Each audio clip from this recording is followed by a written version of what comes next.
Peut-on finir Pokémon Ruby sans perdre un seul point de vie? C'est le challenge que je me suis lancé avec des règles simples. Pas d'objets en combat, seulement des objets tenus, et ne pas perdre un seul point de vie. Que ce soit les attaques physiques spéciales, statuts comme par exemple la brûlure, le poison ou même la météo, je reset à ma partie précédente. Allez, c'est parti, place au challenge. On déménage à Bourg-en-Vol, notre mère nous demande de régler l'heure, et je fais la connaissance de mon rival. On croise le professeur Seco qui passe un sale quart d'heure à cause d'un Mediana. Pour le starter, de base, j'aurais pris Gobu, qui est le meilleur Pokémon pour rouler sur le jeu. Mais n'oublions pas qu'on doit frapper fort et vite.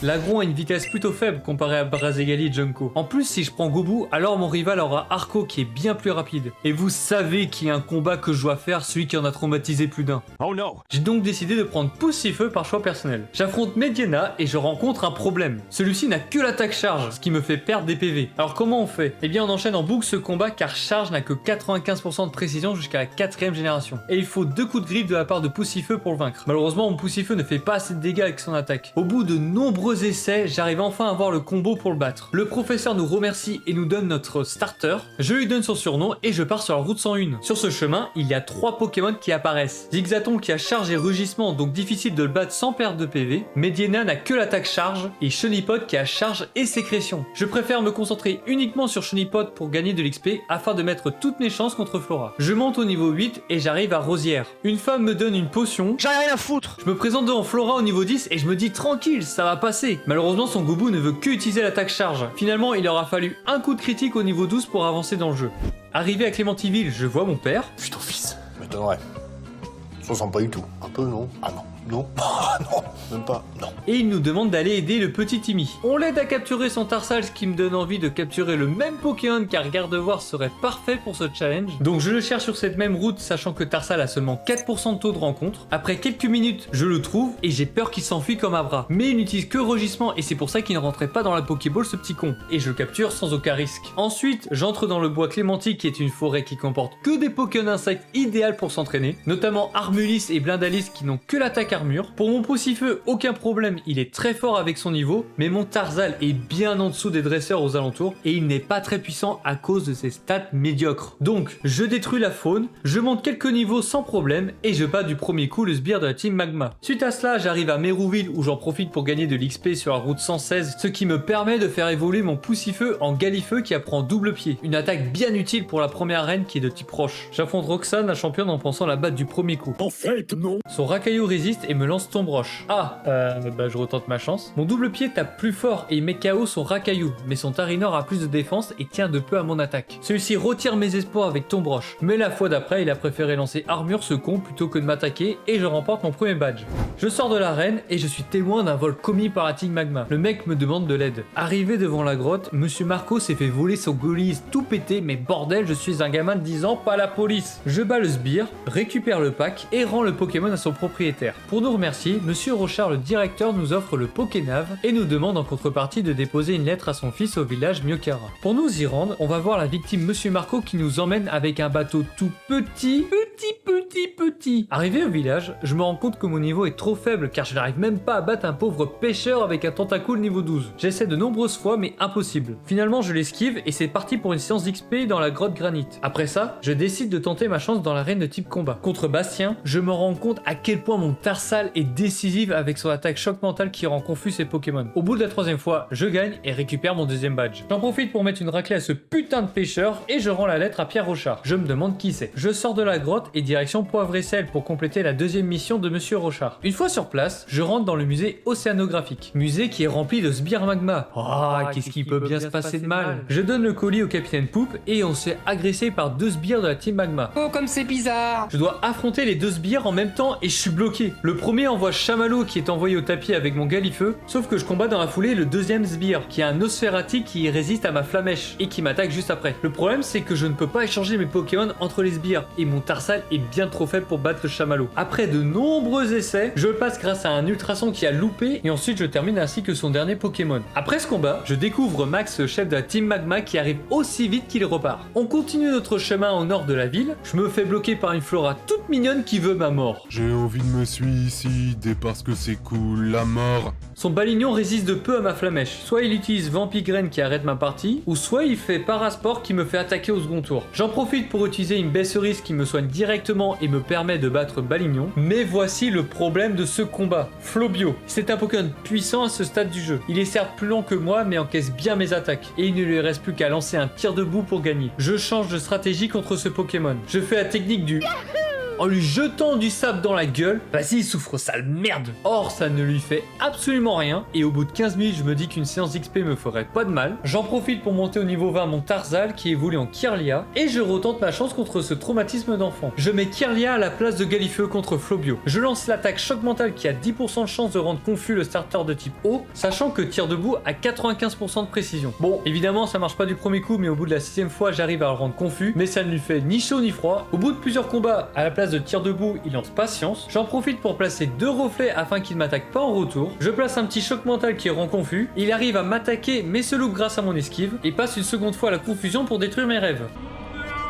Le problème c'est que Kirlia fait très peu de dégâts, alors je le remplace avec mon Galifeu désespérément contre son Flobio. Et quand soudain...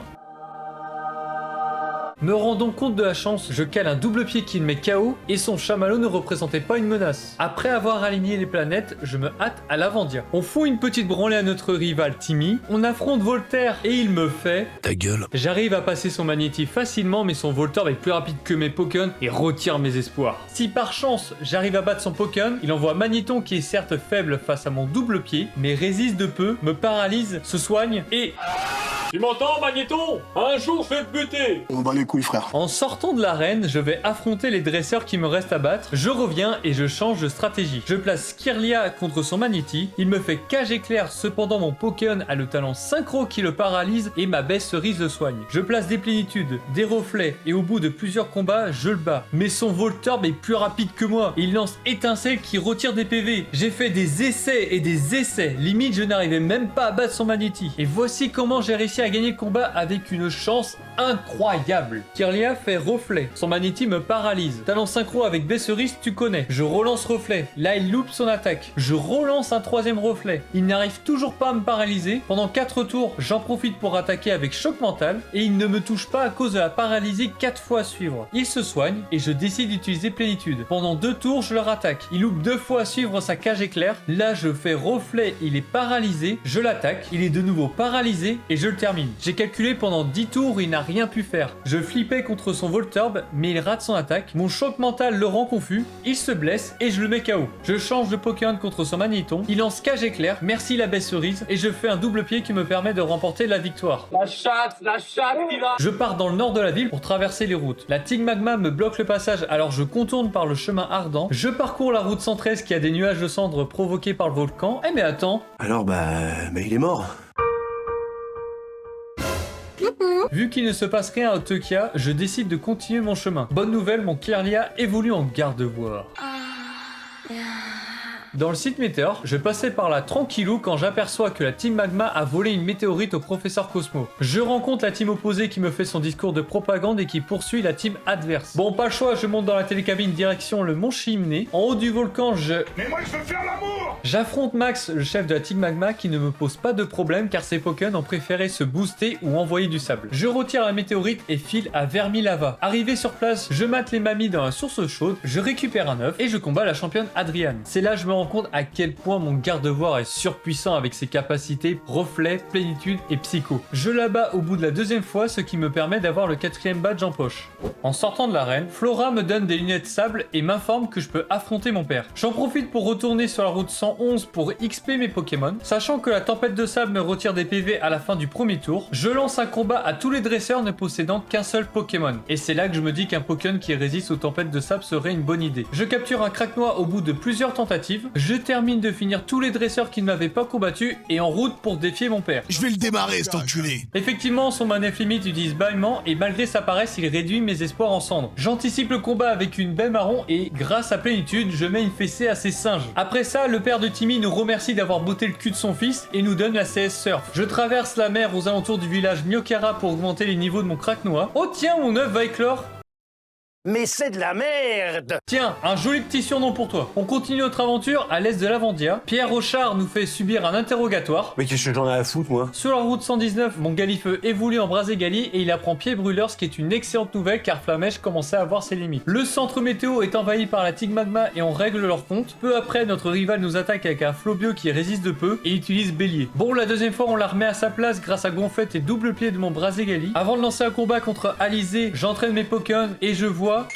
Et je le capture! Après cette folie, je tente ma chance contre Alizé et ses Pokémon de type vol. Je lance Psycho sur Eledel qui le met au tapis. Je relance Psycho sur Béquipan qui résiste de peu mais il loupe son ultrason. Je place une plénitude et le second Psycho le met à terre. Contre son armure, je lance un pied brûleur et son Altaria, je le termine. Non. Bon, si c'est pas son Altaria qui me touche, c'est son Béquipan. Après plusieurs essais, je me dis que ça ne m'empêche pas d'avancer dans l'aventure et je cours à l'est de la ville. Sur la route 121, bonne nouvelle, mon Craquenois évolue. Avec quelques niveaux en plus, je reviens affronter la championne et ça passe du premier coup. Je continue mon chemin au sud de la ville pour arriver au Mont Memoria. Je prie pour qu'il ne se passe rien de grave sur mon chemin. Oh merde, l'orbe bleue a été dérobée et il ne faut pas séparer les orbes. Quel dommage! Oh, c'est con, ça! On se rend à Nenukrik pour foutre une branlée à Flora qui m'avait fait des cauchemars. Direction Poivre et Sel pour faire un petit coucou au capitaine Poop qui se faisait interviewer. Pendant son discours, Max lui vole son sous-marin. Je les poursuis étant donné que la police n'existe même pas dans ce jeu. Après cette poursuite, on s'infiltre dans leur planque. Je récupère la Master Ball et bien évidemment nous arrivons trop tard. Malheureusement il nous faut la CS plongée pour les retrouver. On surfe pendant 4 heures pour arriver à la prochaine ville Algacia. On se rappelle bien du Too Much Water. On entre sans permission chez Pierre Rochard qui nous donne la CS plongée. Mais pour l'activer on doit se rendre à l'arène pour battre les champions Lévi et Tatia. Quel enfer! Mais quel enfer! Le problème c'est que j'arrive pas à one shot un de leurs Pokémon. Leur Celeroc lance Hypnose qui nous endort et il nous touche après. L'avantage c'est qu'il m'attaque rarement au premier tour. Son Solaroc utilise Zénith et Celeroc, Hypnose ou Plénitude. Je préfère me concentrer à mettre KO leur Solaroc car il a 3 attaques offensives contrairement à Celeroc qui n'en a qu'une seule. Je peux vous dire que ces deux cailloux m'auront bien fait chier. Au bout de quelques essais, mon Braségali lance Gonflette et Vibranymphe mâchouille. Celeroc lance Hypnose qui se foire et Solaroc utilise Zénith. Je mets KO son Soleil grâce à double pied et une nouvelle fois mâchouille sur Celeroc qui lui endort mon starter. Je lance Dracosouffle en espérant le paralyser mais ça ne fonctionne pas. Il préfère utiliser Plénitude. Mon Braségali a la bonne idée de se réveiller et met la lune au tapis. Yes, 7ème badge. On va enfin pouvoir utiliser notre 16 plongée pour atteindre la caverne fond de mer. Après avoir mis une fessée au sbire, on arrive devant Groudon qui a de la lave autour de lui alors qu'on est au fond de l'océan. Max s'interpose et nous affronte.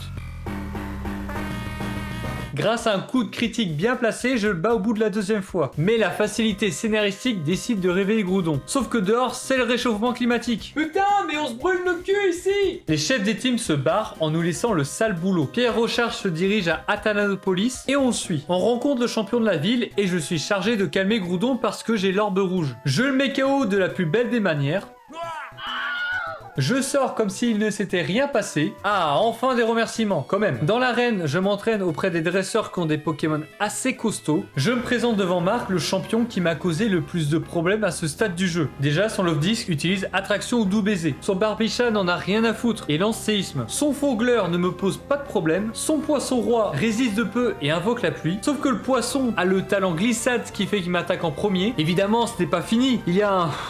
Oh putain, Milobellus. Son Milobellus est un tank. Pour me donner toutes les chances, je donne une Bekika à mon garde-voir qui soigne la confusion du doux baiser. Je prie pour passer au travers de l'attraction. Si jamais ça fonctionne, je place 2 plénitudes. Je bats Love Disc, Barbicha, Faugleur, Poisson Roi et son Milobellus. Attendez une minute, quoi? Quand je vous disais que son Milobellus est un tank, je ne déconne pas. 125 en défense spéciale. Milobellus est dans le top 15 dans cette génération. Alors je tente autre chose. J'utilise mon Braségali avec Gonflette pour taper sur la défense. Sauf que son Barbicha ou son Poisson Roi encaisse mon attaque, donc ça ne sert à rien, j'ai compris. Si je veux battre ce champion, je dois utiliser 3 plénitudes pour gagner le combat. Avec Reflet en début de combat, je vois que j'ai une chance. Je passe son Love Disc avec 3 plénitudes, mais avec une confusion. Malheureusement, celui-ci se retourne contre moi et me fait perdre des PV. Bon, je recommence. Je place Reflet. Il loupe son attaque. J'en profite pour utiliser un deuxième Reflet. Il rate encore son attaque. Troisième Reflet. Même schéma. Là, j'utilise plénitude et il se loupe. Je réutilise la même attaque. Même schéma en face. Je ne suis pas du tout serein. Tentons la 3ème plénitude. Et là, il rate son Vibraqua. En 6 tours, j'ai esquivé toutes ses attaques. Maintenant, c'est parti pour la boucherie. Tous ces Pokémon n'ont pas pu résister à la puissance de mon garde-voir. Et je récupère le dernier badge pour accéder à la Ligue Pokémon. Allez hop, on va à la route victoire. Malgré quelques galères contre certains dresseurs, je retrouve Avant de commencer le combat, je fais évoluer mon Vibranymph en Libégon et je lui apprends la CT Séisme pour remplacer son Tourbillsable qui est une attaque sol trop faible à ce stade du jeu. Allez Timmy, c'est parti pour une revanche. Tous ces Pokémon ne me posent aucun problème, sauf son garde-voire. Échec et mat. Au final, un coup de critique au bon moment et c'est plié. Je sors de la grotte et je me présente enfin à la Ligue Pokémon. Face à Damien, Grayena baisse mon attaque avec Intimidation. À cause de son talent, il résiste de peu et me blesse avec Bélier. Cette attaque a 95% de précision, donc au bout de quelques fois, je le passe. Santangalis lance la magnifique attaque Bluff. Putain de merde! Il frappe en premier si la capacité est utilisée au premier tour du lanceur. Sachant que Bluff est une attaque de type normal, je pense esquiver avec un Pokémon de type Spectre. Dans cette version, il y a la famille de Polychombre, Skellenox, il y a aussi Tenefix et Munja qui est connu pour cette challenge grâce à son talent de garde mystique. Je décide de prendre Munja car j'ai déjà un Ningal qui me sert de ses esclaves et je le monte au niveau 20 en laissant une place dans mon équipe. Ça y est, on est prêt. On rattaque la Ligue Pokémon. Face à Damien, toujours la même problématique avec son chien, mais j'arrive à le passer. Là, il m'envoie Tangalis. Je switch avec Munja. Il retire son Pokémon pour envoyer Cacturne. J'envoie Brazegali. Je le bats. Là, il m'envoie Charpedo. Sauf que ce Pokémon a le talent peau dure, ce qui fait baisser de 1/8 de PV lorsqu'il subit une attaque directe. Bon, je recommence. De nouveau contre lui. Je tente avec Libégon. Il m'attaque en premier avec Vantardise, qui me rend confus, mais augmente de 2 crans mon attaque, c'est quitte ou double. La première fois, ça s'est retourné contre moi, comme par hasard. La deuxième fois, j'anticipe avec une Bekika. Il a fallu un séisme pour mettre KO son Charpedo, son Absol, et un pied brûleur sur Tangalis. Contre Spectra, un dodo sur son Terraclope, des plénitudes, et on dit Au revoir. à ses Terraclopes et ses Branettes. Et pour terminer, un coup de pied dans la gueule de Tenefix. On affronte Glacia qui doit avoir des Pokémon de type glace vu son prénom recherché. Je pensais passer du premier coup contre elle grâce à mon Brazegali, mais en fait pas du tout. Son premier Onigali et Fogler, aucun souci. Mais son Fogler niveau 52 résiste et envoie de la grêle. Au lieu de laisser mon starter, je balance mon garde-voire qui n'arrive à rien faire du tout à cause d'attraction, c'est insupportable. Changement de méthode. Mon garde-voire doit endormir son premier Pokémon en se boostant avec 2 plénitudes. Et je pensais gagner le combat, mais son putain de Kémors n'en a strictement rien à foutre. Je suis dégoûté, j'ai l'impression de revivre la scène avec Milobellus. Mais au final, en quelques essais, j'arrive à placer 3 plénitudes pour gagner le combat. Allez, dernier conseil 4, Aragon. Je n'ai pas rencontré de difficulté avec cette personne grâce à la même technique contre Glacia. J'envoie Dracos au dodo et j'utilise 2 plénitudes. Des psychos pour tout le monde et c'est plié. Franchement, merci garde-voire. J'aime me battre. J'arrive devant Pierre Rochard, le maître de la ligue. Ah Pierre, mon Pierrot, comme je te hais. C'est le combat le plus dur du jeu. Pour commencer, Hermure et Galiking ne représentent aucune menace puisque je les one-shot. Son Métalos, oh putain. Ce Pokémon est une brute. Il n'a que des attaques offensives et je pensais le one-shot avec un pied brûleur ou un séisme. Il encaisse le choc tout en renvoyant la balle dans ma gueule.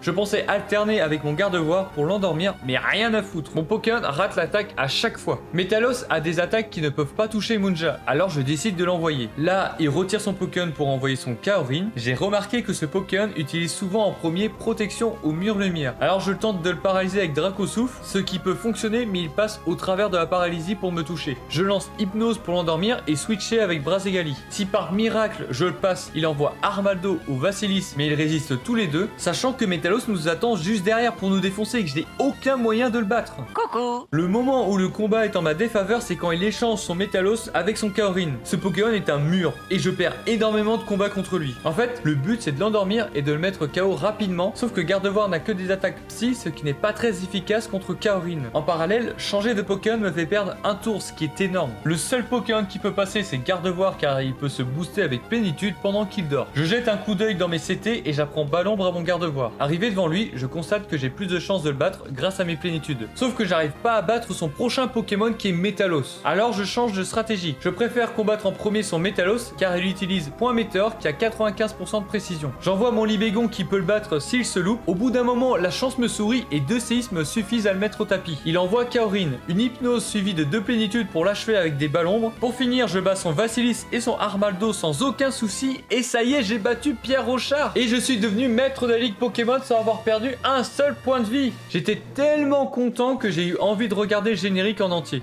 Merci d'avoir regardé la vidéo. Si vous avez des idées de challenge, n'hésitez pas à commenter et merci aux personnes qui mettront un pouce bleu. Allez, ciao!